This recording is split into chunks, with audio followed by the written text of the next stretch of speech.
Hola amigos de Biomegen, para nosotros es un gran placer que nos acompañen el día de hoy. Hablaremos de mitos y realidades de la epigenética, en donde queremos abordar de manera muy general qué es la epigenética y cuáles han sido los alcances de esta para el diagnóstico molecular que está destinado a la salud. Sin más preámbulos, comencemos.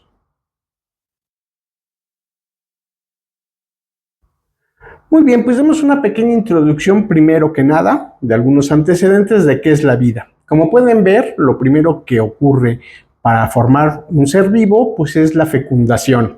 Esto implica que haya la generación tanto de óvulos como de espermatozoides. Por lo tanto, los seres humanos tenemos algo que le llamamos un ciclo vital. Vean cómo los hombres producen espermatozoides y las mujeres producen unas células que se llaman óvulos. El destino de estos dos gametos es fecundarse. Y como se van a fecundar, entonces es muy importante que la información genética se reduzca a la mitad. En este caso, la información genética, como ya lo hemos comentado en otros espacios, pues está representada por 46 tomos enciclopédicos que les llamamos cromosomas. Por lo tanto, es muy importante que tanto los espermatozoides como los óvulos reduzcan la cantidad de estos cromosomas a 23, porque de otra manera tendríamos 96 cromosomas en el momento de la fecundación, lo cual es completamente inviable para la vida humana.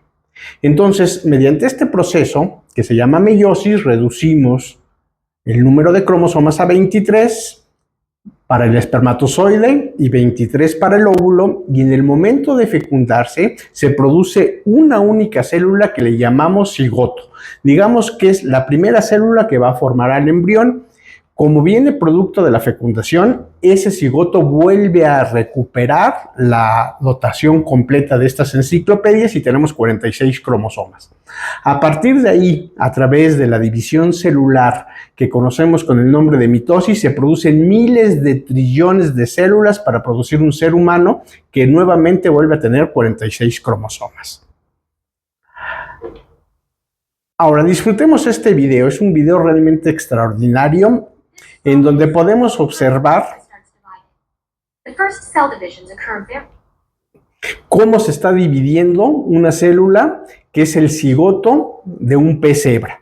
Como pudieron ver, hubo una primera división celular y después hemos estado observando miles de millones de divisiones celulares en un video que tiene la velocidad aumentada. En la medida que estas divisiones se van dando, pues las células van adquiriendo diferentes colores y lo que va ocurriendo es un proceso maravilloso que conocemos como diferenciación celular. Es decir, cada célula se va haciendo especialista para algo. Algunas son fotorreceptores para ver, otras se vuelven neuronas para poder pensar y recibir estímulos, otras se convierten en músculos para que se pueda mover el organismo, etc. Ya en este momento del video podemos observar que en ese pequeño pececito ya tenemos algo como una colita que se está moviendo, tenemos los ojos, se observa muy claramente el cerebro. Estamos viendo realmente el milagro de la vida y vemos cómo a partir de un cigoto se producen miles de millones o trillones de divisiones hasta finalmente poder generar un organismo. Ahora, la parte que es apasionante de este tema es que podemos ver que la primera célula que tenemos, pues tiene 46 tomos enciclopédicos, es decir, tienen la misma información genética. Por lo tanto, durante el desarrollo embrionario, como pueden ver en esta diapositiva, pues lo que vamos a tener es un proceso en donde las células, cada una va haciéndose especialista en algo. Por ejemplo, tenemos estas células que se llaman células rojas, que tienen una forma y una función diferente a todo el resto de las células. Esta célula se encarga de transportar oxígeno, por ejemplo, mientras que las células adiposas se encargan de almacenar grasa o, por ejemplo, las células musculares se vuelven unas especialistas en la capacidad de contracción y de movilidad. Por lo tanto, cada célula va tomando diferentes formas y diferentes funciones. Lo que es interesante de este proceso es que en principio cada una de estas células tiene exactamente la misma información genética. ¿Por qué? Porque proviene de la información del cigoto.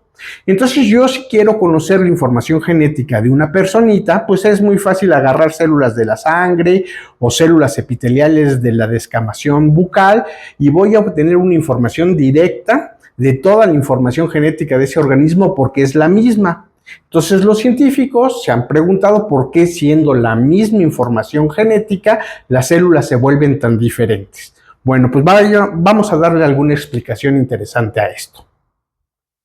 Otro aspecto que es muy importante es que este cigoto que generamos en algún momento en la división, por ejemplo, por una cuestión mecánica, la mamá puede hacer que haya una vibración y el cigoto se rompe en dos. En ese caso vamos a tener lo que se conoce como gemelos homocigotos porque provienen del mismo cigoto. Como provienen del mismo cigoto, no son cuates, son gemelos que son genéticamente idénticos. Aquí vemos a dos gemelitas que son genéticamente idénticas. Si hacemos una intención de observar la fotografía con más detalle, podemos ver que genéticamente idénticas, presentan estaturas diferentes, algunos rasgos corporales diferentes. Observen cómo los pies tienen algunos aspectos anatómicos distintos. Por lo tanto, no todo está determinado por los genes. La parte que resulta interesante para la medicina es que se empezó a hacer estudios con gemelos de manera muy amplia en Holanda y se empezó a observar que algunos gemelos que son homocigotos desarrollaban diabetes y otros no, o algunos desarrollaban esquizofrenia y otros no. Lo interesante del asunto es que ambas enfermedades y otras que se exploraron tienen un fuerte fundamento genético. Entonces, si son enfermedades genéticas, ¿por qué algunos gemelos que tienen el mismo genoma pues se expresan la enfermedad y otros no? La respuesta vino con el tiempo y nos empezamos a dar cuenta que lo que ocurre es que se expresa la información genética diferente en ambas personas de acuerdo a factores medioambientales. Como pueden ver en la parte de arriba tenemos, por ejemplo, una región del genoma de esta gemelita y en la parte de abajo la de esta otra. Y observamos que tienen unas pequeñas marcas que están marcadas con M. Son grupos metilos, son pequeños grupos químicos que se adicionan por encima del genoma que no son iguales en ambas gemelas. A eso le llamamos nosotros epigenética y es producto de los factores del medio ambiente. Los factores medioambientales no son iguales en ambas gemelas y que también al mismo tiempo son responsables de que algunos genes se prendan y otros se apaguen. Por ejemplo, se pueden prender algunos genes que son responsables de la esquizofrenia o se pueden apagar algunos genes que son responsables de la diabetes y depende de factores del medio ambiente. Alimentación, clima, estrés laboral, etcétera, etcétera, ¿no? Esto es muy importante porque hoy en día tenemos una visión muy integral de lo que es la salud. En Biomagen estamos muy interesados en que ustedes tengan una perspectiva de la salud integral. Vean cómo la salud integral de una persona, pues depende y siempre lo hemos sabido de manera muy importante de su información genética. Entonces hay una serie de factores genéticos que son importantes. Se han desarrollado una cantidad importante de técnicas para poder identificar estos factores genéticos que influyen en la enfermedad, pero no lo es todo. También hay factores medioambientales, la alimentación, el ejercicio, los buenos hábitos juegan un papel muy importante. Es aquí, en estos factores ambientales, donde la epigenética puede hacer que dos genomas tengan plasticidad y tengan, por lo tanto, diferentes capacidades adaptativas y en algunos casos se exprese, por ejemplo, una persona saludable teniendo el mismo genoma y en otros casos no, porque los factores ambientales así lo determinan. Ahora, veamos qué es la genética. En cada una de estas celulitas que nosotros vimos que tenemos trillones, tenemos un comando central que es algo así como la dirección general de la célula, que se le llama núcleo celular. Aquí tenemos los 46 cromosomas, que son enciclopedias donde están guardadas las instrucciones para que esta célula funcione. Y como pueden ver, estos cromosomas pues resguardan la información genética, que no es otra cosa que la molécula del ADN en un código de 4 letras: adenina, timina, citosina y guanina, ATCG. Ahora, esta estructura le llamamos nosotros cromatina y podemos ver que tiene diferentes niveles de empaquetamiento. Es decir, qué tan empaquetada está la cromatina juega un papel muy importante porque así de empaquetada solamente la célula la utiliza para la división. mientras que menos empaquetada la célula la utiliza para poder expresar la información genética y que los genes se activen. Por lo tanto, el nivel de estructuración de la cromatina es muy importante. Esta diferencia es clave. Aquí podemos observar qué es la epigenética. Vean cómo tenemos la misma ilustración, está en mi mismo cromosoma, está la cromatina, pero ahora observamos que esta cromatina se envuelve en unas estructuras llamadas nucleosomas. Se envuelven, o sea, se enroscan literalmente. Entonces, dependiendo de qué tan enroscada está, la cromatina puede estar más empaquetada y por lo tanto los genes más reprimidos. ¿Qué quiero decir con eso? Que los genes se apagan. ¿De qué depende eso? De factores del medio ambiente. O puede estar más suelta. Y cuando está más suelta, está más expuesta para que esos genes se activen. Un concepto central es que los genes son como interruptores de la luz. Pueden estar prendidos o pueden estar apagados y muchas veces esto depende de factores del medio ambiente, de estilo de vida. Esto ha resultado muy interesante para nosotros. Ahora, por otro lado, además se observa que estos nucleosomas pueden recibir estas modificaciones, estos puntitos que son los grupos químicos que ya mencionamos, o pueden estar también directamente metilado el ADN. Entonces tenemos dos fuentes muy importantes para la regulación de esto. Acto seguido veamos cómo entonces la cromatina, como he mencionado, tiene diferentes niveles de empaquetamiento. Un nivel de empaquetamiento máximo se alcanza cuando observamos ahí los cromosomas, aquí serían 46 en el caso de una persona, y estos están listos para dividirse, entonces el nivel de empaquetamiento de esa cromatina es máximo. Pero sin embargo, durante gran parte de la vida de la célula, en realidad esta cromatina está de esta forma, está desempaquetada y cuando está desempaquetada entonces tiene la capacidad de exponer la información para que los genes se puedan activar, se puedan prender o se puedan apagar. Por lo tanto, hoy en día sabemos que la organización tridimensional del núcleo es muy importante. Es decir, en dónde se ubica esa cromatina, qué tan empaquetada está, qué tan poco empaquetada está, qué tan condensada, qué tan descondensada, está en el centro o no está en el centro. Aquí lo que vemos es una imagen de computador, es una recreación digital. Esto que ven es el núcleo y estos son los cromosomas. Cada cromosoma está pintado en un colorcito diferente y podemos ver, por ejemplo, madejas aquí afuera que representan cromatina que está muy descondensada, que puede ser fácil información de fácil acceso para que los genes se activen. ¿Ok? Ahora, ¿de qué depende de esto? Vean, aquí en esta figura vemos cómo existe un control epigenético que nos permite ver qué tanto se expresan los genes. Le llamamos volumen porque en realidad este interruptor molecular es muy sofisticado. No es on-off, es como un interruptor de temperatura que puede graduarse, ¿no? Entonces, por ejemplo, aquí tenemos cromatina muy condensada y aquí la tenemos descondensada.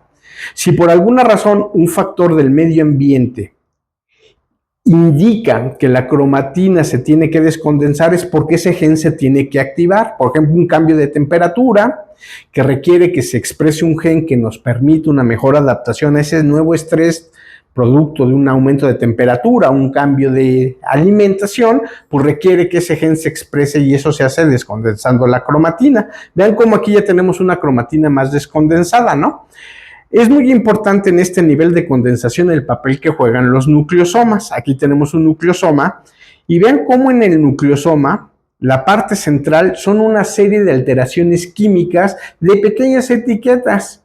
Estas etiquetas permiten que esto que ven ustedes aquí, que es el nucleosoma, reciba una serie de código que se llama el código de las histonas, que hace que la molécula del ADN se suelte del nucleosoma. En vez de estar apretadito como lo ven aquí, pueda soltarse. Las principales modificaciones químicas son estas, no importa mucho en realidad, pero nada más lo que quiero señalar, porque en esta diapositiva se puede demostrar de manera gráfica muy claramente, es que el patrón de estas etiquetas hace que la cantidad de información almacenada en la cromatina sea inmensa. Imagínense las dificultades técnicas para visualizar eso.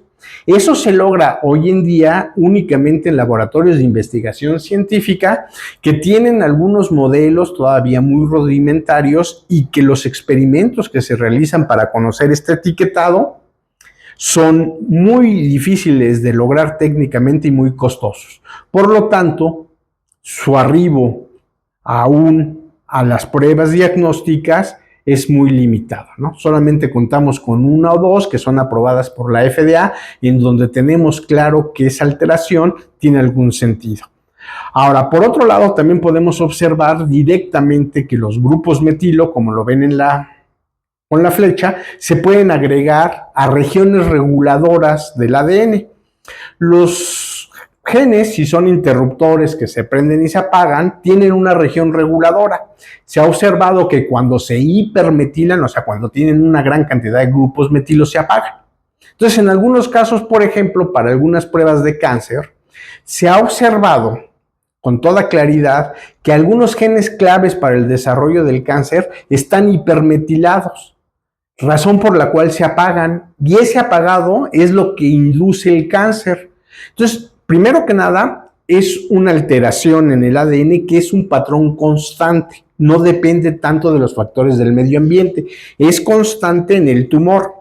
Entonces, eso sí puede ayudarnos a tener una prueba diagnóstica. Vemos esto y vemos si está hipermetilado o no, y si está hipermetilado es una señal de que puede dar cáncer. Ese tipo de pruebas sí están avaladas por la FDA, pero son muy pocas. La otra cosa que también es muy importante es que para yo conocer esto, si está quedando clara la explicación, me tengo que ir a explorar las células del tumor, necesito obtener una biopsia. La mayor parte de las pruebas epigenéticas que están ahorita en el mercado las obtenemos de un pelo. Pues las células del pelo tienen un patrón epigenético propias de la célula del pelo, muy diferente al patrón que tiene la célula tumoral.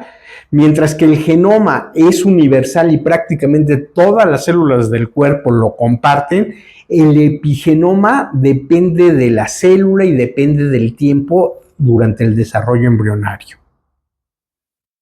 Aquí vemos lo que ocurre, se le agregan grupos metilo al ADN. ¿Ok? Ahora veamos haciendo un resumen y llegando ya a una conclusión más integral, cómo en realidad se conoce hoy que el núcleo de nuestras células tiene los cromosomas extremadamente organizados.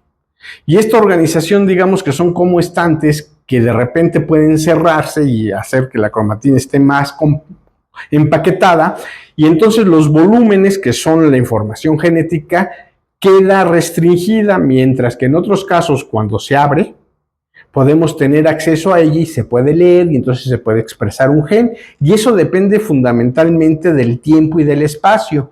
El desarrollo embrionario es un proceso en donde las células se van haciendo diferentes, a pesar de que tienen el mismo genoma, porque van activando diferentes genes, porque la cromatina se va condensando y descondensando, empaquetando y desempaquetando de forma diferente. O bien por factores del medio ambiente, lo cual resulta muy padre porque en realidad no hay un determinismo genético. Aunque tengamos un genoma que determina ciertas cosas, los factores del medio ambiente como la alimentación y todo esto que constituye para la salud juega un papel muy importante, ¿no? De tal forma que en realidad la vida es como una especie de partitura, es la música de la vida. Bien, si tenemos un código que está formado por A, T, C, G, pues son como las notas. Y estas notas están presentes en todas las células, pero la manera en la que se tocan, el tiempo, la pauta, los espacios, la forma en la que se interpreta está dada por el pentagrama, pues el pentagrama es la epigenética, y eso permite que ocurra la música de la vida. Si de repente a una célula se le ocurre tocar un reggaetón, pues a lo mejor lo que está ocurriendo es que le está sufriendo un proceso cancerígeno, por ejemplo.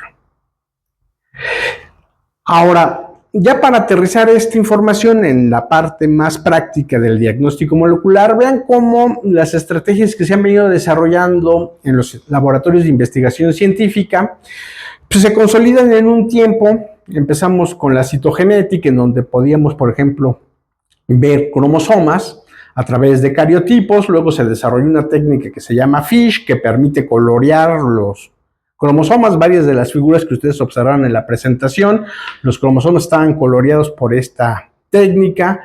Luego hemos logrado hacer la secuenciación pues, de unos genes y PCR que amplifican el material genético, hasta que finalmente hemos llegado a la era de la genómica, en donde tenemos la capacidad tecnológica de secuenciar el genoma completo de la especie humana y de retarlo a través de microarreglos para hacerle algunas preguntas y saber cuál es la constitución de este genoma, ¿no?